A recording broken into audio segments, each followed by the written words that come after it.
Joining me now, Senator John Barrasso. Senator, welcome to the show. Great to have you Gerri. with us. Thanks for having me. You've really been a leader on this issue. You're the spokesman for the party in so many ways on this, and our viewers might not know you're actually a doctor, so you know what you're talking about. But I've got to ask you, this issue with John McCain, we're starting to hear that it may take him longer than a week to get back. They're talking about him not being able to fly. Maybe they drive to Washington in a car. At what point does it derail your health care bill? Well, we never thought that Obamacare was going to be easy to replace. John McCain is a vital part of this. As President Trump said, he's a crusty voice. He's also a very credible voice, a courageous voice. We're looking forward to having him here. We need 50 votes. Right. Two Republican senators have come out against it. Mike Pence is ready to break the tie. We need John McCain here for that vote. We were prepared to vote this week. There is an urgency to replacing this health care law because the costs continue to skyrocket, and you know the headlines: another Obamacare rate shock. Are you confident, though, that in the intervening days before Senator McCain gets back to Washington, that you're going to be able to keep people on board and even add other votes?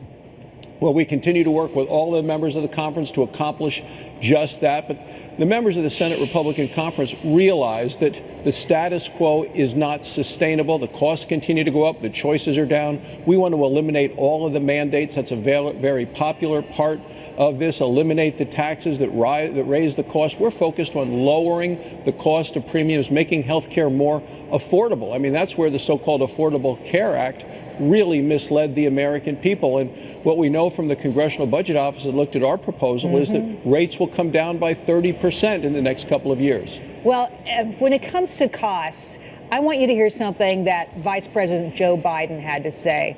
And I want to hear whether you agree with this or not. He said, let's again make the commitment that in America, health care is a right for all, not a privilege for the wealthy.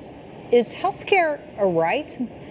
Well, people have a right to access to care. That's what I focused on being a doctor. But what the Democrats are focusing on now is government-run health care, a government-run program, single payer, which leads to, as you know, where they've done it in Canada and in England, rationing, long lines. It's why people from those countries come to the United States for care.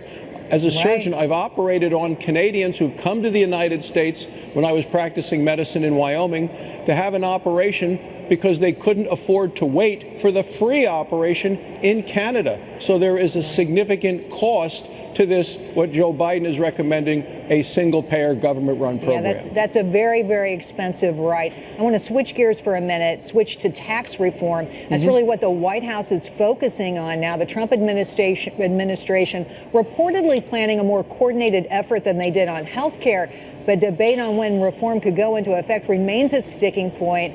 What do you have to say about that, the move to tax reform? Well, tax reform is very important in terms of a growing, strong, healthy economy.